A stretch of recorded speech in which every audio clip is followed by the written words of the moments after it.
Bonjour à tous lecteurs de comics. Notre vidéo d'aujourd'hui portera sur le Spider-Hulk. Celui-ci est apparu dans Web of Spider-Man numéro 70, publié en 1990.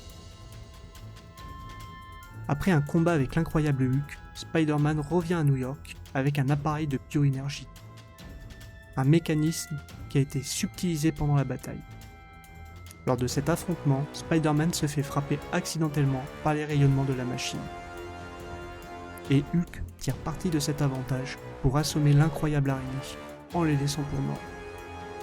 Au réveil, Spider-Man se retrouve avec un homme mort à ses côtés, et l'étrange appareil mentionné précédemment.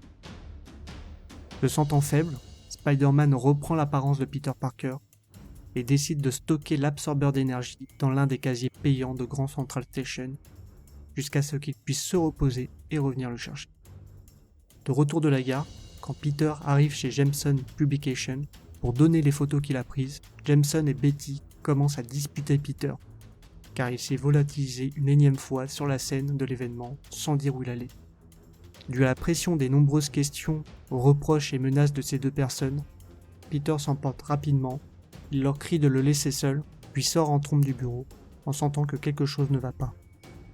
Peter se précipite sur le toit, sans savoir qu'il déclenche une alarme silencieuse. Suite à ceci, deux gardes de sécurité de la ville le confrontent. Notre héros est en train de perdre son sang-froid totalement. Peter les avertit de ne pas le rendre fou, mais il est trop tard.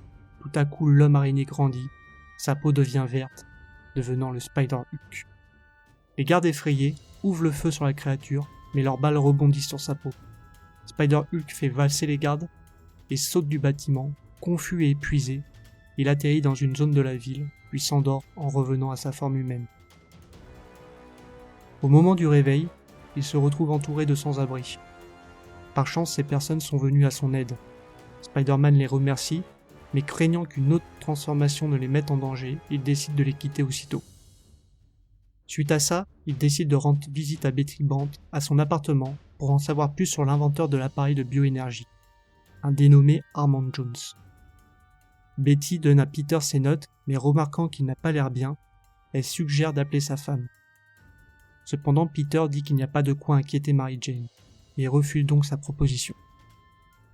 Il se rend ensuite au laboratoire d'Armand Jones, où il trouve ses notes sur une table, mais au moment de prendre le calepin, l'alarme se déclenche.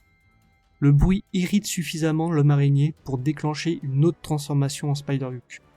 Et dans un élan de confusion, il parvient à s'éloigner de la source d'anxiété et reprendre le contrôle en lisant les notes du chercheur. Spider-Man apprend que l'appareil lui a injecté une dose d'énergie bio de Hulk, et que cet appareil est la seule chose qui peut l'enlever.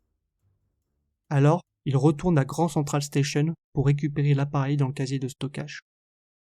Au moment où l'homme araignée arrive, le casier a été cambriolé, et l'appareil volé par des enfants au style punk. De plus en plus en colère, l'homme araignée se transforme en Spider-Hulk et pète complètement les plombs, jusqu'à effrayer un sans-abri qui dormait à côté des casiers, qui celui-ci, par peur, leur raconte avoir vu deux enfants voler l'appareil au Spider-Hulk. Le colosse bondit et arriva jusqu'aux enfants, exigeant l'appareil.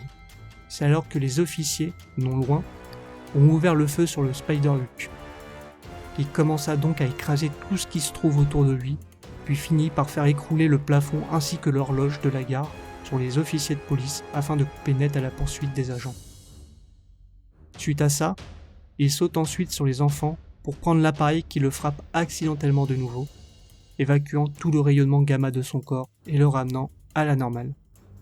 Se sentant de plus en plus faible, Spider-Man fuit la scène tant qu'il le peut encore.